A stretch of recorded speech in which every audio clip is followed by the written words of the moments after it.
कि एंटी का मतलब हो गया अगेंस्ट, किसके अगेंस्ट? तो एसिड के अगेंस्ट। एसिड के अपोजिट काम करने वाले को क्या बोलते हैं? बेस बोलते हैं। ठीक है, क्यों उल्टा काम करता है? हमने यहाँ देखा कि ये OH माइनस आयन रिलीज कर रहा है। इस हाइड्रोक्साइड आयन के कांटेक्ट में कोई भी एसिड का कौन सा वाला आयन आएगा? पॉजिटिव वाला, H प्लस आ जाएगा। ठीक है, तो ये क्या करेगा? इसको कन्वर्ट कर देगा किसमें? H2O में, मतलब वाटर में। ये क्लियर है? इसीलिए मैग्नीशियम हाइड्रोक्साइड को क्या कहते हैं? एंटी एसिड बोलते हैं। ठीक है, मैग्नीशियम हाइड्रोक्साइड को हम क्या कहते हैं? ये एक एंटी एसिड है। एंटी एसिड को शॉर्ट में एंटासिड भी बोला जाता है।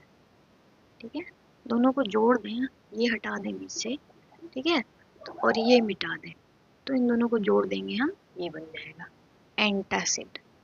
चलो, कब ये ज़रूरत पड़ती है इस एंटासिड की? जब कभी भी हम जंक फूड बहुत ज़्यादा कंज्यूम कर लेते हैं, ठीक है, बहुत ज़्यादा कंज्यूम कर लेते हैं, तो हमें क्या हो जाता है? हमें क्या हो जाता है? इनडाइजेशन।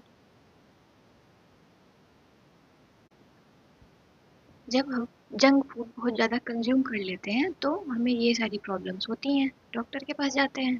ठीक है, क्या देते हैं डॉक्टर हमें? एंटासिड।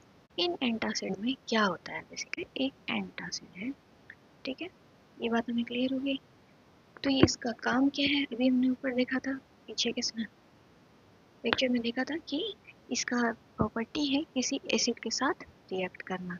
ठीक है, ये बेस है, क्योंकि ये कंपाउंड क्या है? बेस की तरह बिहेव करता है। जब हम इसका सोल्यूशन बनाएंगे तो ये एज अ बेस बिहेव करेगा। क्या करेगा? OH माइनस आयन को रिलीज करेगा। ठीक है, ये जो कंपाउंड है इसकी टेंडेंसी क्या है? 2 पार्ट्स में टूट जाने की। ठीक है, Mg और OH, ये पीछे बताया मैंने, 2 पार्ट्स में टूट जाएगा, तो OH उसका एक पार्ट हो गया। ठीक, इसकी टेंडेंसी क्या है? कि ये किसी एसिड के साथ जाके क्या करता है? इसकी टेंडेंसी क्या है? ये एक एसिड के साथ जाके रिएक्ट कर जाता है।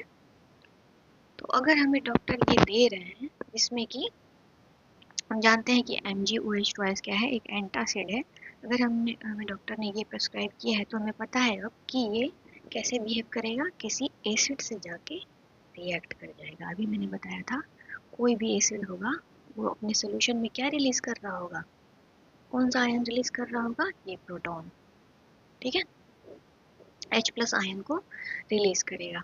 ये OH इस H प्लस से जाके रिएक्ट करके क्या बना लेगा? वाटर का फॉर्मेशन कर देगा। इस रिएक्शन से क्या होगा?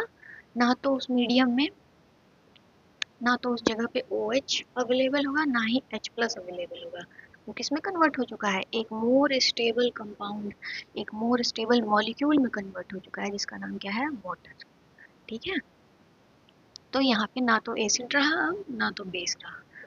अब हम जानते हैं जब हम जंक फूड बहुत ज़्यादा खा लेते हैं, तला भुना, जिसमें फैट का अमाउंट बहुत ज़्यादा होता है। ठीक है, फैट क्या करता है?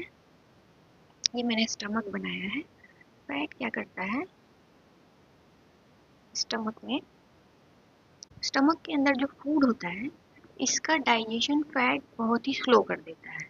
ठीक है, जिसकी वजह से हम जानते हैं कि स्टमक में HCl जो है वो निकलती है। हमारे स्टमक में जो है, ह्यूमन स्टमक में क्या होता है? HCl हाइड्रोक्लोरिक एसिड निकलता है, जिसकी वजह से स्टमक का पीएच कुछ एसिडिक पीएच के आसपास होता है ना, ये काफ़ी लो पीएच होता है, 1.2 टू 3.5 के अराउंड होता है। ठीक है, बहुत लो पीएच होने का कारण क्या है? इसी अम्ल का हमारे स्टमक के अंदर बनना। ये बनता है तभी पेप्सिनोजन एंजाइम, पेप्सिनोजन जो है पेप्सिन में कन्वर्ट होता है। ठीक है, जिससे प्रोटीन का डाइजेशन पॉसिबल हो पाता है। ठीक है, अगर हमारे स्टमक में, अगर हमारे आमाशय में, स्टमक में फूड जो है बहुत देर तक डाइजेस्ट होता रहा, तो ये HCl क्या होता है? बहुत ज़्यादा अमाउंट में निकलता रहेगा, जाता है। ठीक है, इसकी वजह से क्या होना है कि ये HCl जो निकल रही है, जो इस फूड को क्या करेगी? डाइजेस्ट करने में हेल्प करती है कि तो ये क्या होगी, ये जितना टाइम यहाँ पे फूड का डाइजेशन होने में लगेगा उतना ही ये निकलती रहेगी, तो ये क्या होगा, इसकी मात्रा ज़्यादा हो जाती है। इसीलिए मैंने यहाँ पे लिखा है क्या, एक टर्म लिखा है एसिडिटी। ठीक है, जब हम जंक फूड खाते हैं तो हमें क्या होता है, एसिडिटी हो जाता है। एसिडिटी का मतलब है एसिड हमारे स्टमक में एक तरीके से कहें तो बहुत ज़्यादा अमाउंट में बन रहा है। उसी से इसी एसिडिटी की वजह से हार्ट बर्न होता है और इनडाइजेशन होता है।